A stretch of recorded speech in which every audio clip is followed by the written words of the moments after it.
네, 반갑습니다. 우리 처음에 찬양했던 곡 중에 이 가사가 좀 기억에 남아서 좀 이렇게 인사하고 싶은데, 예수님으로 사는 인생 예수님이 책임져 주십니다. 이렇게 인사하겠습니다. 시작.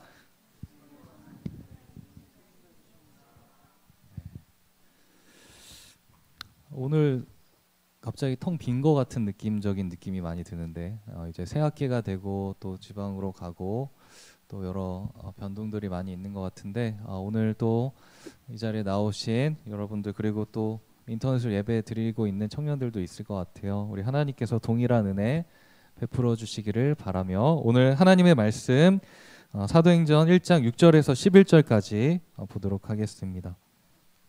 사도행전 1장 6절에서 11절까지 말씀, 네, 우리 한 절씩 교독하도록 하겠습니다. 그들이 모였을 때 예수께 여쭈어 이르되 주께서 이스라엘 나라를 회복하심이 이때니까 하니,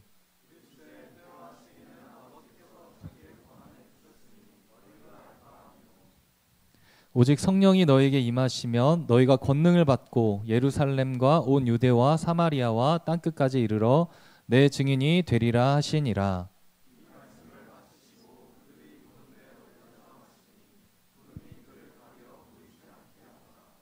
올라가실 때에 제자들이 자세히 하늘을 쳐다보고 있는데 흰 옷 입은 두 사람이 그들 곁에 서서, 갈릴리 사람들아, 어찌하여 서서 하늘을 쳐다보느냐?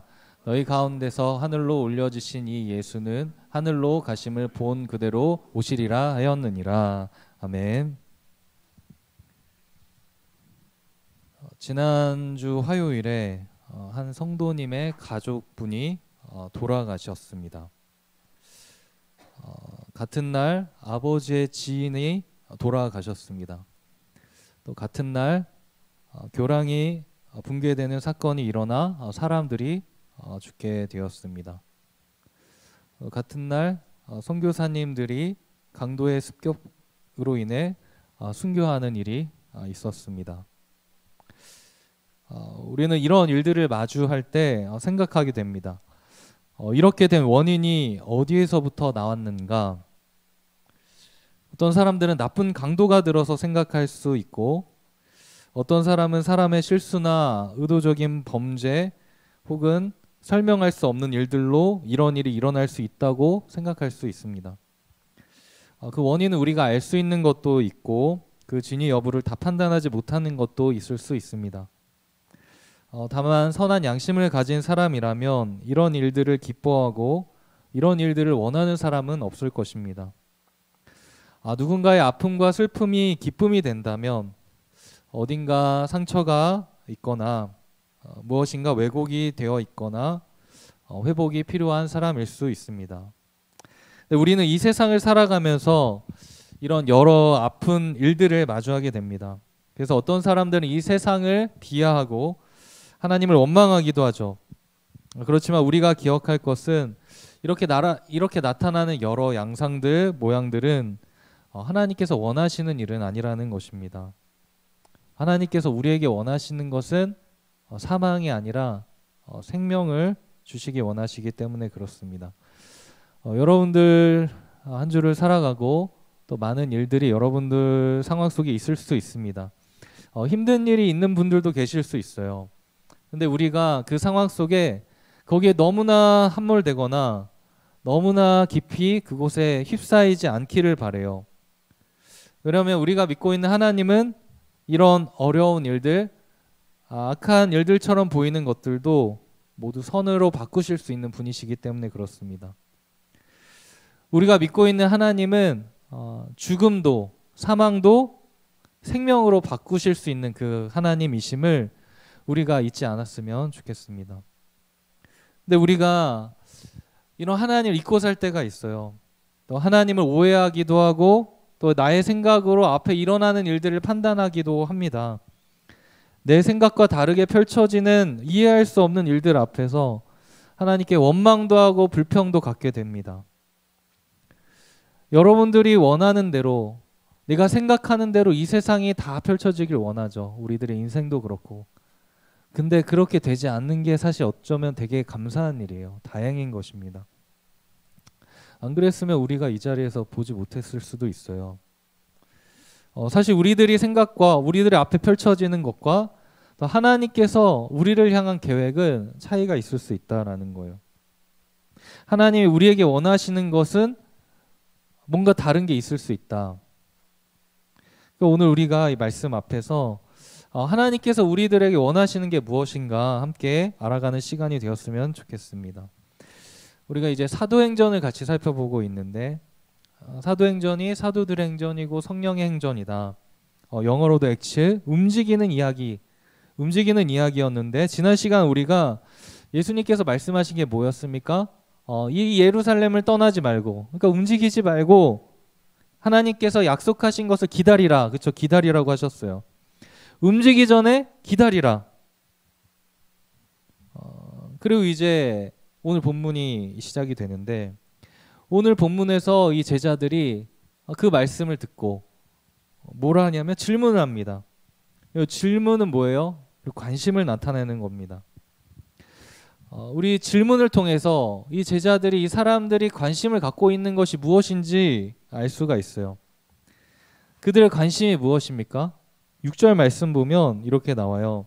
그들이 모였을 때 예수께 여쭈어 이르되 주께서 이스라엘 나라를 회복하심이 이때입니까? 그렇죠? 이들의 관심이 무엇입니까? 바로 이스라엘의 회복. 이스라엘 나라를 회복하심이 이때입니까? 주님? 이렇게 묻고 있어요. 이스라엘의 회복을 이야기하고 있는 이때, 이 안에는 이스라엘 회복을 말하는 이 나라는 이때는 무슨 의미를 담고 있냐면 이 정치적 회복을 담고 있습니다. 다윗 왕 때와 같은 그런 강한 군사력, 또 정치적으로 안정되는 것, 또한 우리가 지금 로마의 식민지로 있지만 여기로부터 주권을 회복하는 것, 평화를 누리는 시대, 그때가 오게 되는 것입니까? 이렇게 질문을 하고 있습니다. 당시에 로마가 이제 로마 제국이잖아요. 다 지배를 하고 있습니다. 이스라엘 지역에도 각 지역마다 분봉하게 있고, 특별히 유대 지역에는 로마가 직접 파견한 이 총독이 있습니다. 우리가 총독 하면 우리가 아는 사람 있잖아요. 빌라도. 그 유대 총독 빌라도가 그 지역을 다스리고 있는 것입니다. 그러니까 이스라엘은 주권 국가가 아니었어요. 모든 주권이 로마에 있습니다. 어제도 우리가 3.1절을 보냈지만 우리나라도 사실 이런 아픔을 경험했기 때문에 여기서 나온 어떤 간절한 소망이 무엇인지 이해를 할 수가 있습니다. 그러니까 당시에 유대인들은 계속해서 어디에 식민지로 있고, 당시에도 로마의 식민지로 있고 하니까 이스라엘 나라가 좀 정치적으로 안정되고 회복되며 어떤 강인한 군사력을 가지며 자신들의 주권을 회복하기 원하는 마음이 항상 있었어요. 그게 제자들의 관심이었습니까? 언제 이 나라가 도대체 회복될 것인가?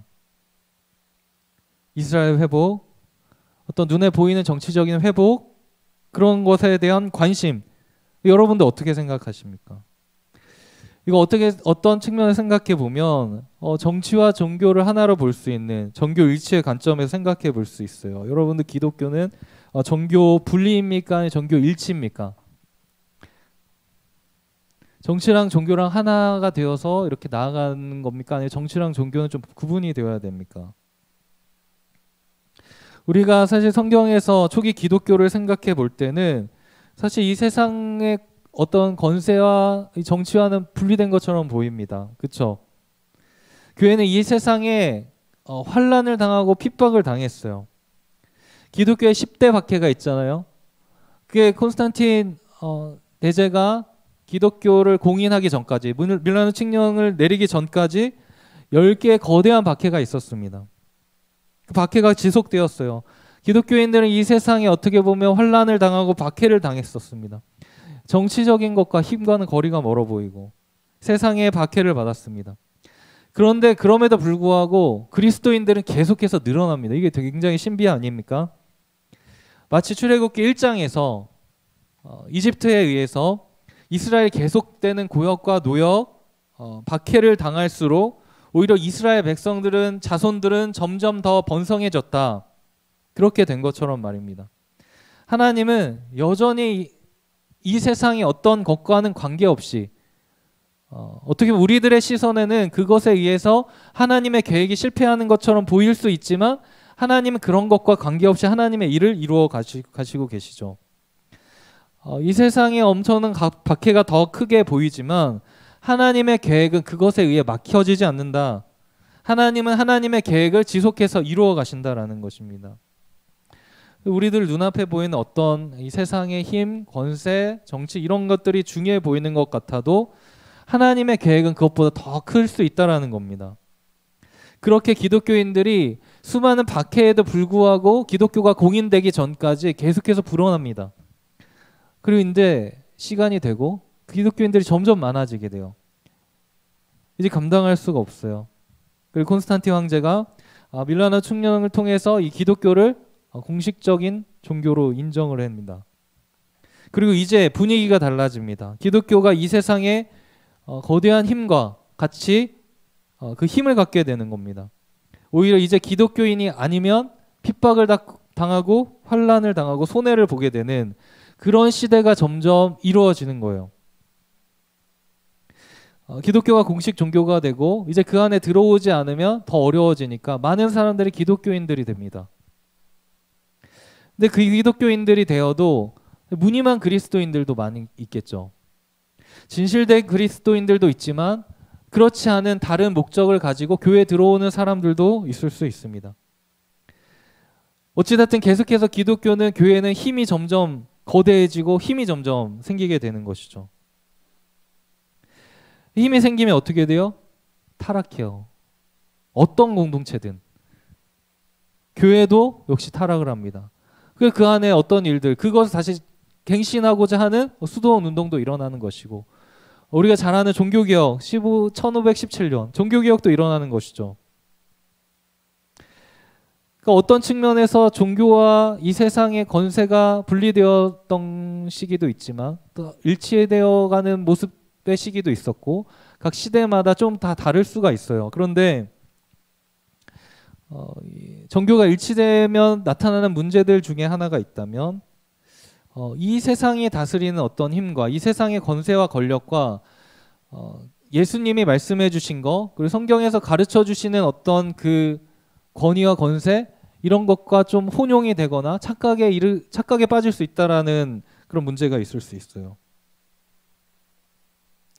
우리나라는 어때요? 우리나라가 처한 한국교회는 어떻습니까? 우리가 어떤 단순히 보여지는 것만 보는 것이 아니라 오늘 우리가 이런 사실을 배경을 이해하면서 우리가 우리들 앞에 놓여진 이 상황도 바라봐야 되지 않겠습니까? 여러분들 안에도 이런 정치에 대한 관심이 있는 사람들이 많을지도 몰라요. 있을지도 몰라요. 그리고 어떻게 보면 어떤 측면에서는 그런 정치가 우리들의 신앙생활을 보장해주고 안정되게 하는 측면이 분명히 있기도 합니다. 그렇지만 어떤 그런 정치적인 회복과 안정이 그런 회복이 기독교를 완전히 보장해 주는 것도 아니에요. 우리의 신앙을 100% 보장해 주는 것도 아닙니다. 예수님께서 이런 관심을 갖고 있는 이스라엘 백성들에게 하시는 말씀에 우리가 좀 귀 기울일 필요가 있겠죠. 그럼 어떻게 예수님께서 여기에 대해서 말씀하고 있는가? 거기에 대한 관심을 갖고 있는 제자들에게. 이게 7절, 8절 말씀이에요. 예수님께서 이스라엘 회복이 이때입니까? 이렇게 얘기하는 이스라엘 사람들에게 예수님께서 대답을 하시는 게 7절, 8절이죠. 7절, 8절 한번 보면 이르시되 때와 시기는 아버지께서 자기의 권한에 두셨으니 너희가 알 바가 아니요 오직 성령이 너희에게 임하시면 너희가 권능을 받고 예루살렘과 온 유대와 사마리아 땅끝까지 이르러 내 증인이 되리라 하시니라. 예수님은 그 회복의 때가 언제입니까? 그 시기에 관심을 갖고 있는 제자들에게 말씀하십니다. 그 때와 시기에 대해 관심을 둘 것이 아니라 너희가 무엇을 해야 될지에 대한 관심을 무엇을 해야 될지에 대해서 말씀을 해주고 계세요. 물론 예수님께서 말씀하시는 이 때와 시기는 지금 이스라엘 백성들이 제자들이 원하는 그 어떤 정치적 회복과는 거리가 먼 이야기죠. 예수님께서 말씀하신 그때와 시기는 예수님께서 다시 오실 때 완전한 하나님의 나라를 이루실 그때를 얘기를 하시는 겁니다. 그 종말할 때를 이야기를 하시는 거예요. 그때와 시기에 관심을 갖고 있는 이 제자들에게, 이 사람들에게 거기에 관심 가질 수 있는데, 지금 예수님의 관심, 나의 관심, 하나님의 관심은 어디에 있느냐? 너희가 성령을 받게 될 것이고, 성령을 받게 되면 온 유대와 사마리아 땅끝까지, 예루살렘과 온 유대와 사마리아 땅끝까지 이르러 내 증인이 될 것이다. 그런 삶을 사는 것이 제자들에게 주어진 임무. 하나님께서 우리에게 원하시는 것은 뭐냐면, 하나님의 나라를 이 성령님과 함께 세워가고 그곳에 더욱더 힘쓰라고 이야기하고 계시는 것입니다. 이것이 예수님께서 승천하시기 전에 이 땅에서, 그러니까 마지막으로 하시는 말씀이며, 예수님의 마지막 말씀, 지상 최대 명령 마태복음 28장이라고 우리가 인지하기 쉽지만, 예수님이 승천하기 전에 마지막으로 하신 말씀이 이 말씀이에요. 사도행전 1장 8절. 그렇죠?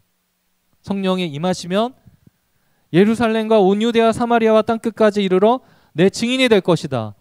예수의 증인들. 증인이 뭐였습니까, 여러분들? 마르티스. 그 안에 순교자라는 의미가 담겨져 있죠. 증인. 자신이 본 그 사실을 증거하고 말하는 건데, 그것이 목숨을 바꾸면서라도 이야기해야 되는 확실한 사실이에요. 그러니까 그 사실을 얘기를 하는데 어떤 손해가 있어요. 그러면 사실 얘기를 안 할 수 있어요. 그런데 우리가 그 사실이 정말 사실이고 이 생명의 가치보다 더 큰 가치가 있고 영원한 생명을 줄 수 있는 그 가치가 있기 때문에 목숨을 버리면서까지 그 사실을 증명하는 거죠.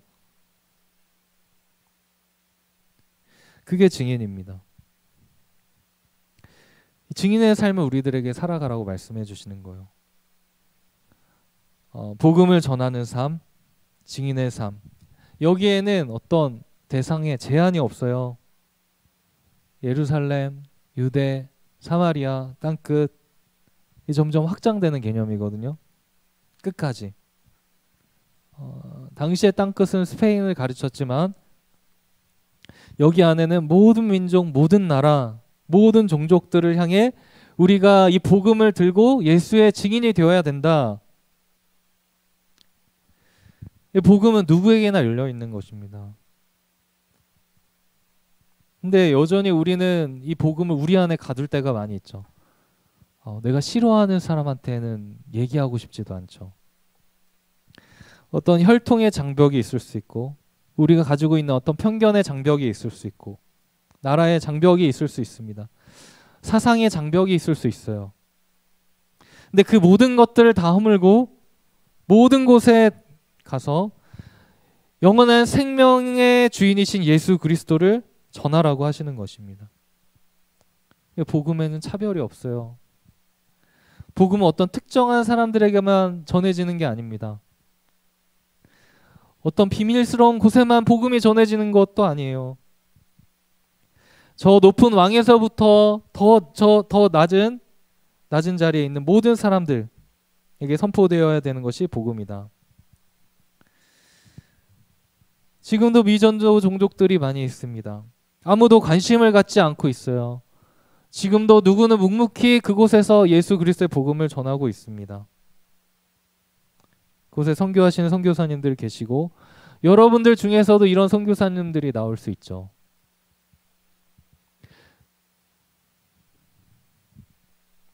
근데 우리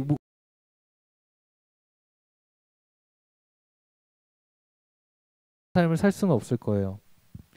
디모데처럼 한 곳에 머물러서 목회해야 되는 사람도 있죠.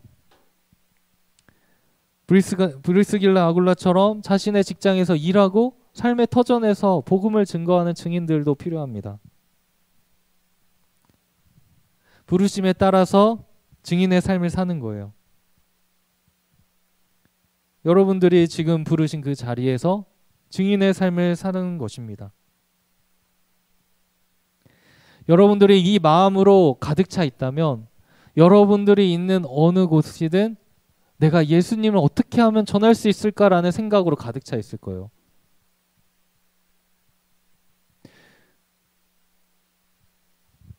그런 마음으로 가득 찰 때가 있었어요.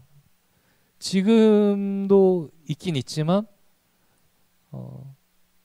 더 제 안에 그게 필요해요. 여러분들 안에도 그런 마음이 있을 수도 있어요. 그래서 이제 여러분들 이제 어제도 수준이 이렇게 식사하면서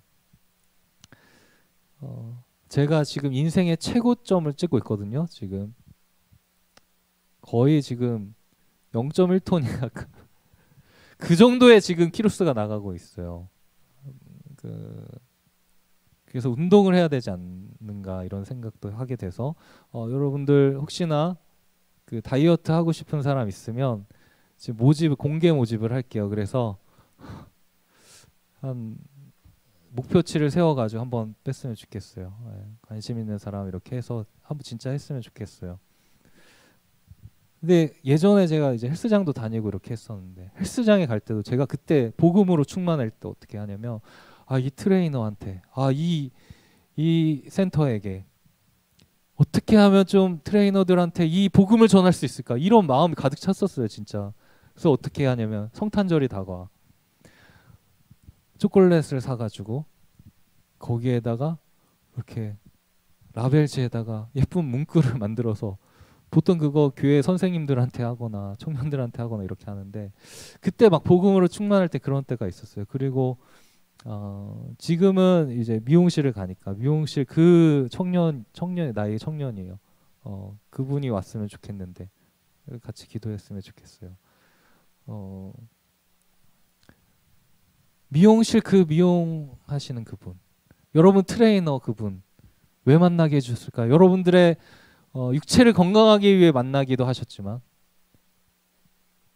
우리를 통해서 그분에게 예수님이 전해지기 위해서 만나게 해주신 것을 아니까. 학교에서도 직장에서도 그 이상한 그분 있잖아요. 전 누군지 모르지만 그분 왜 만나게 해주셨을까? 그분에게도 복음이 필요하지 않겠어요?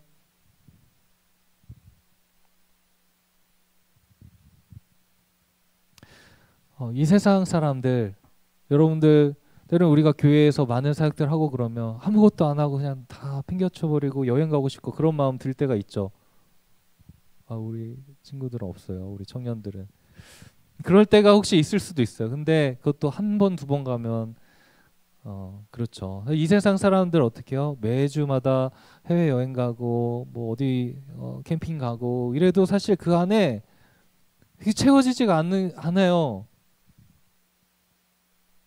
그 안에 여전한 공허함이 있어요. 돈으로도 채워지지 않은 것이 있어요. 여러분들 주변에 진짜를 찾고 싶은 그 분들이 그 옆에 있을 수 있어요.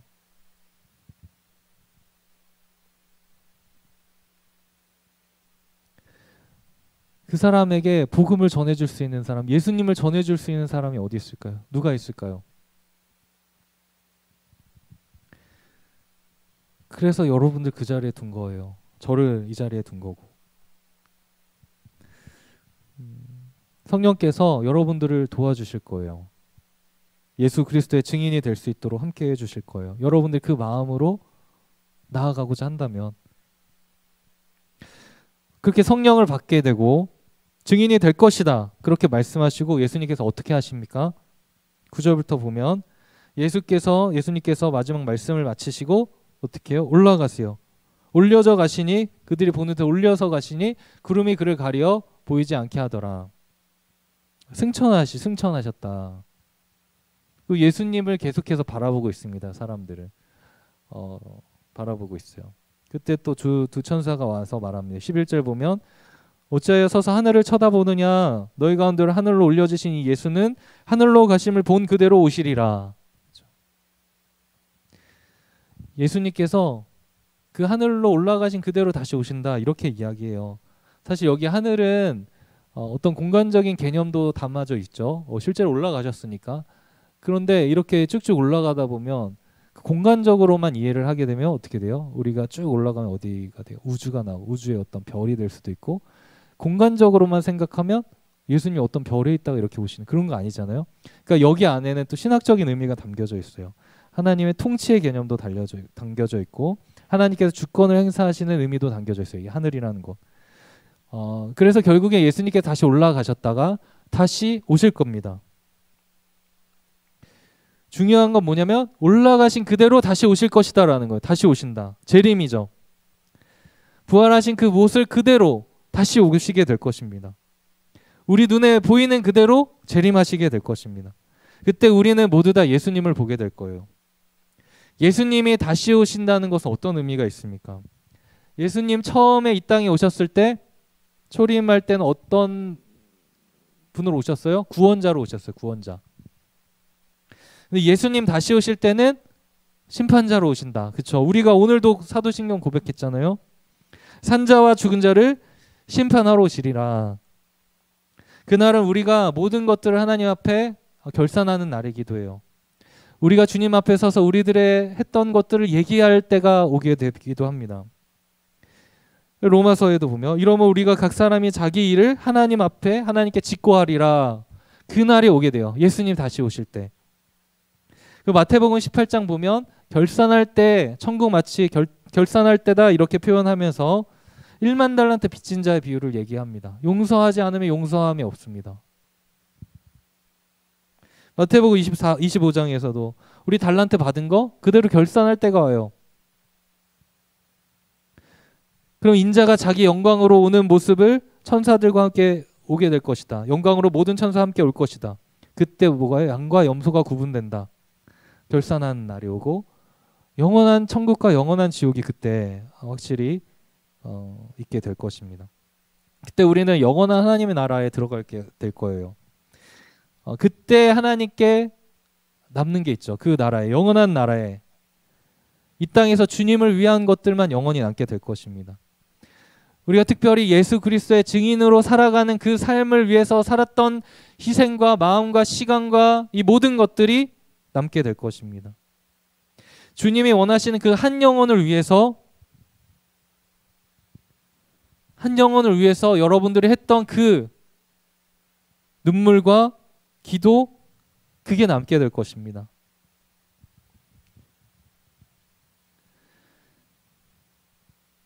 우리 장결자들 품어야 되는데 그들 위해서 기도하는 거, 연락할 수 있는 거, 내 주변에 다 싫어하는 그 사람 품어주고 눈물로 끝까지 기도하면서 인내했던 거, 주님께로 인도하기를 원했던 거, 여러분들 가족들, 아버지, 어머니, 동생들 신앙생활 회복을 위해서 힘썼던 것들, 내 친구 주님께로 인도하기 위해서 해왔던 여러 증인의 삶들, 그것들이 영원히 기억될 거라고 생각을 합니다. 그래서 오늘 우리가 한 영혼을 작정을 할 거예요. 여러분, 우리에게 또 한 주간의 시간이 또 허락이 됩니다. 여러 일상들이 여러분들에게 펼쳐질 것이고 또 여러분들 주변에 수많은 영혼들을 만나게 해주실 것입니다. 우리의 관심은 지금 어떤 다른 것들이 나쁘다라는 것은 아니지만 지금 예수님의 관심이 지금 어디에 있는지, 우리가 다른 것들에 관심을 갖고 거기에 우리들의 마음과 시간이 빼앗겨서 하나님이 원하시는 것을 놓치고 있었다면 이번 주간 우리가 다시 한번 증인의 삶을 살기 위해 내가 희생하고 섬기고 포기해야 될 것은 무엇인지 한번 돌아봤으면 좋겠어요. 생명과도 바꿀 수 없는 그 놀라운 가치가 그 단어가 증인의 단어 안에 담겨져 있는데 우리는 무엇을 할 수 있을지. 주님 다시 오신다고 하셨는데 그날 우리는 주님 앞에 부끄럽지 않도록 무엇을 주님 앞에 말할 수 있을 것이 있는지. 이번 한 주가 우리들의 관심과 우리들이 좋아하는 거, 우리들이 흥미를 갖고 있는 거, 그것에서 하나님이 우리에게 원하시는 이 증인의 삶, 내가 만나는 그 영혼들을 향한 주님의 마음, 어떻게 하면 이분을 주님께로 인도할 수 있을지에 대한 초점이 있기를 원해요. 여러분들, 이제 우리가 작년에도 한 영혼을 품고 1년 동안 계속 기도했잖아요. 그래서 오늘도 이 시간 잠깐 한 영혼 작정식을 하려고 하는데 우리 좀 나눠주시겠어요? 지금 네, 나눠주시고 좀 같이 기도했으면 좋겠어요. 그 보시면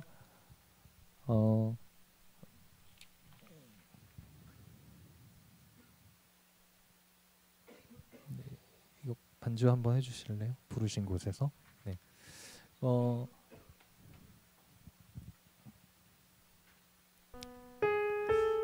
우리가 혼자 하긴 또 힘들 수 있잖아요. 그래서 우리가 공동체적으로 우리 청년부가 하나님의 마음을 품고 이 친구에게 내가 이번 1년 동안 함께 기도해 보겠습니다. 그리고 이 친구에게 또 연락도 해보고 또 선물도 주고 이런 과정을 좀 가졌으면 좋겠어요. 여러분들이 품고 있는 그 친구 한 친구를 또 기도하면서 좀 적어주셨으면 좋겠어요. 똑같이 적고요. 한쪽은 개인 보관용이에요. 그래서 본인이 가지고 1년 동안 이렇게 어디에 가든지 기도했으면 좋겠고, 한 개는 이따가 헌금할 때 같이 교회 제출용은 내주세요. 네, 똑같이 적으시고, 그럼 그거 가지고 또 저도 함께 기도하고 하겠습니다.